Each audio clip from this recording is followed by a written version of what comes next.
It's about 7 o'clock in the morning. And where are we headed, Don? Chattanooga.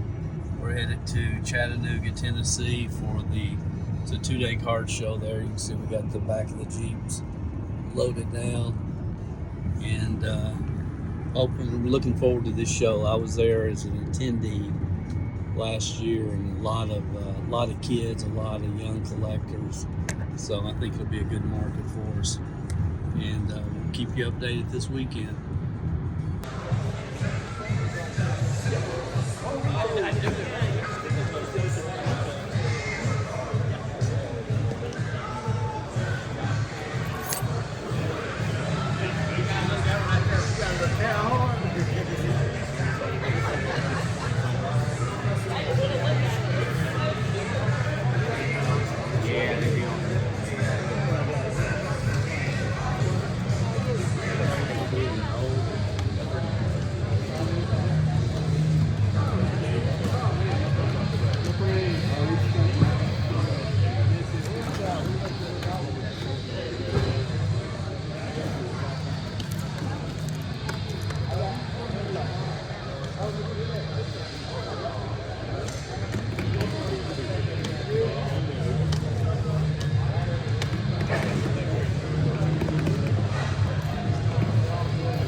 Okay, we just finished up day one in Chattanooga.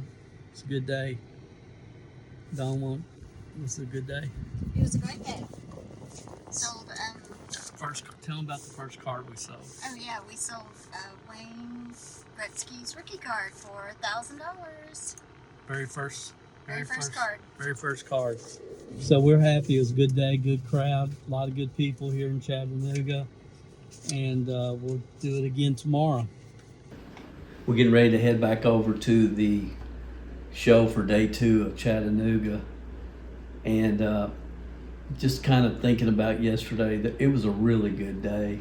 I was shocked. I was expecting a lot of kids, a lot of families, because when I was here last year as an attendee, there's kids everywhere. We didn't see that many kids at all here.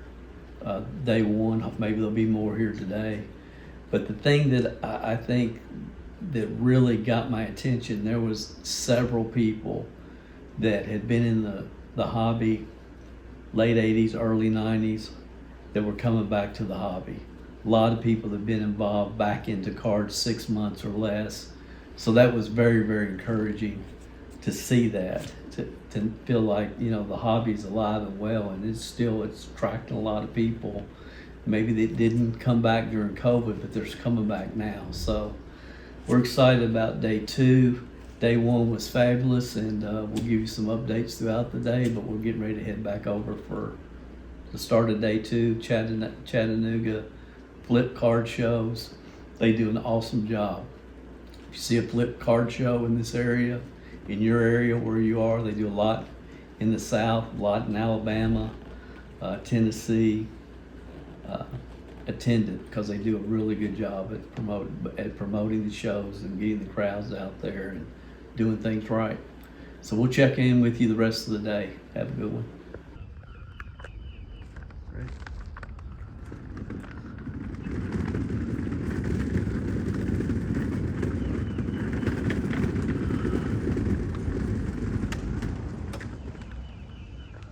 Okay, guys, I just want to do a wrap up for the Chattanooga show. Just kind of give you a quick overview. And I know a lot of you that watch this channel are focused on sports cards for profits, for making money with sports cards consistently as a side gig.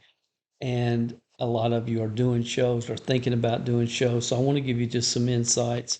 I realize I didn't do that. I didn't shoot that much video at the show. I should have done more, and I'll do better over time. Not really in my comfort zone at this point, but we're working on it. But anyway, I do want to give you some insights. A lot of you know that I was at this show a year ago I went as an attendee. There were a lot of kids there. We did really well. There's a video that we did on that at the time. You can check it out on our channel here on YouTube. It's just called Huge Profits Using Alternative Grader and Pickups at the Chattanooga Show. So you might want to check that out.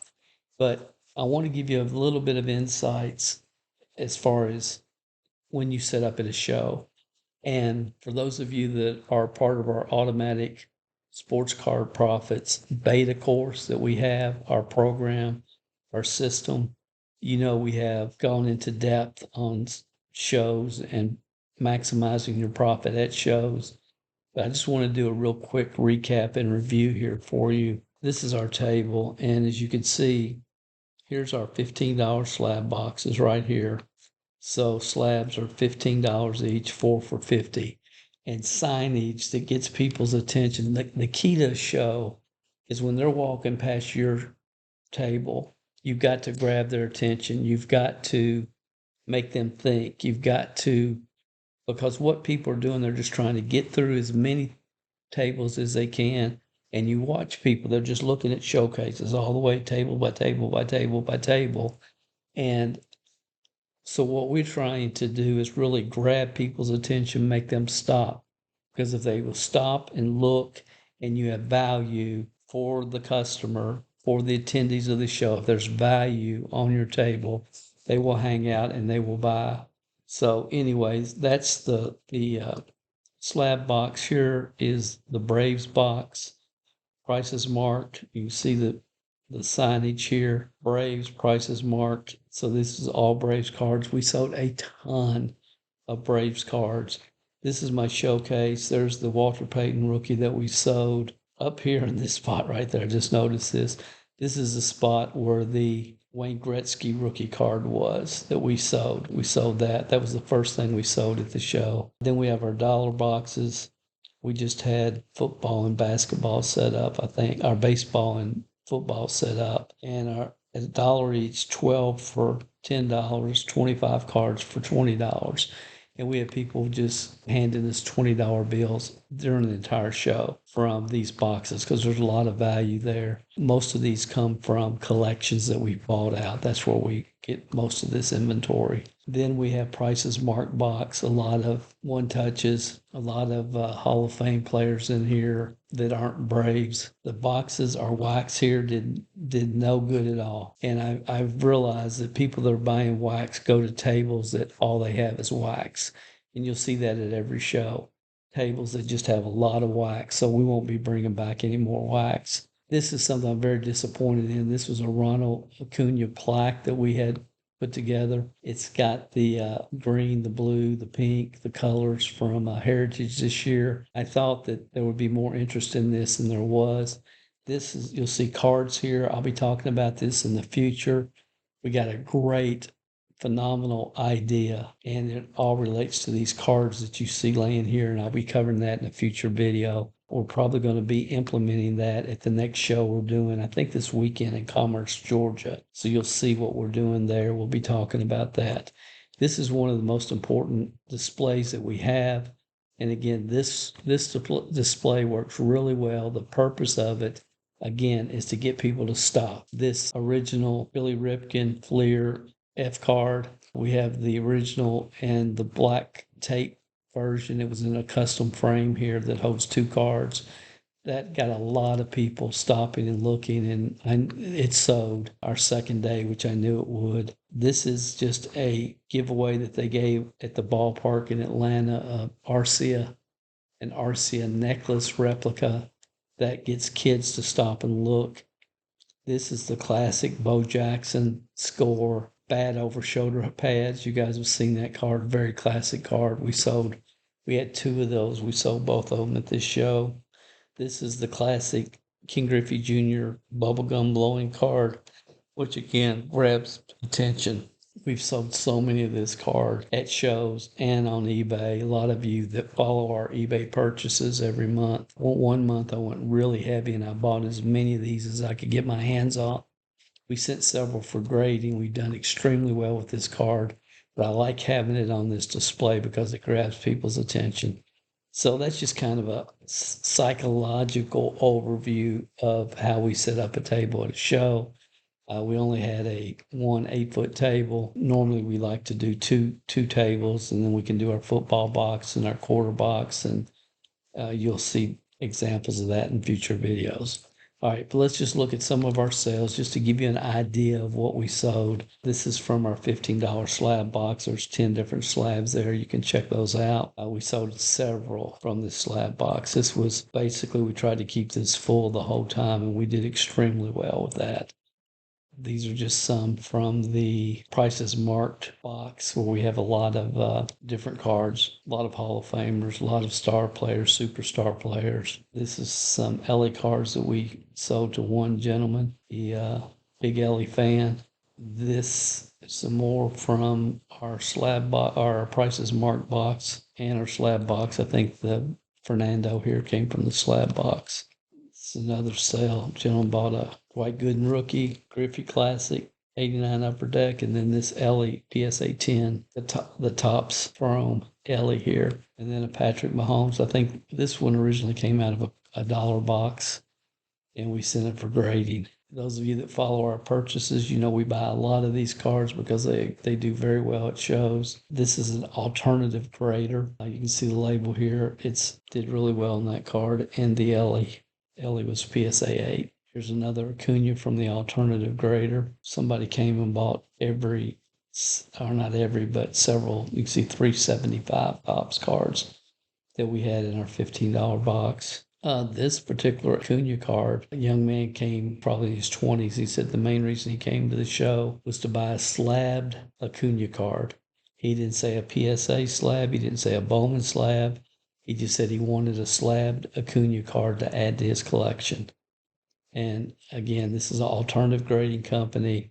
They're 10, which honestly is much tougher than a PSA, very tough. There's a couple of different videos just on the concept of alternative grading and how that can really make sense with the right cards. I'm not going to get into it today. Basically, for us, this is a lifestyle business. We had a great time. Friday night, we went out. It was a beautiful night. We sat outside, had a great pizza at a pizza restaurant there in Chattanooga, and we're just enjoying ourselves.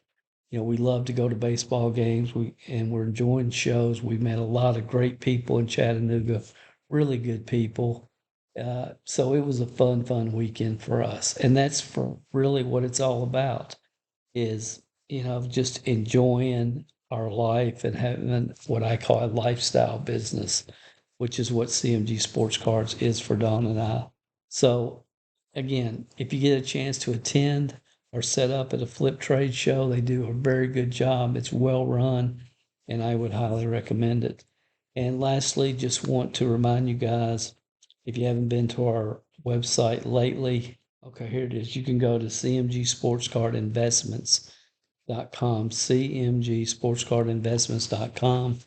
If you're into sports cards, not just to collect, like I'm a collector first, but if you want to make guaranteed profits, and I mean guaranteed, not speculating and hoping to make profits, but if you want to guarantee your profits in sports cards, we have a course that we're putting together right now. We got several beta members going through it. That beta program is closed, but if you'd like to know when this is going to be open to the public, you can go to cmgsportscardinvestments.com, click on members only right there, and then there's a short video here. Put in your name, your email, and you'll be the first to be notified when this course goes public. There's a lot of new articles over here as well. So we'll hope you'll check out our website. If you like what you saw here, then definitely subscribe, because the next show that we do, we'll try to get more video footage at the show, but I've got another tweak that I'm going to be adding to the table that you'll want to pay attention to, because I know it's going to be very valuable for us and for anyone that implements it. So as always, your comments, feedback are appreciated. I hope you enjoyed this overview of the Chattanooga Flip Card Show, and I will talk to you again real soon. We've got another video dropping this week, probably tomorrow, just on autograph cards. and should you buy the autograph cards, which should you only buy autograph cards? And we kind of go in depth there from the mindset on buying autographs versus not buying autographs. So that's coming soon. We'll also have a video after our show this weekend at the Commerce Show in Georgia. So you guys have a great week, and we'll talk to you on the next video.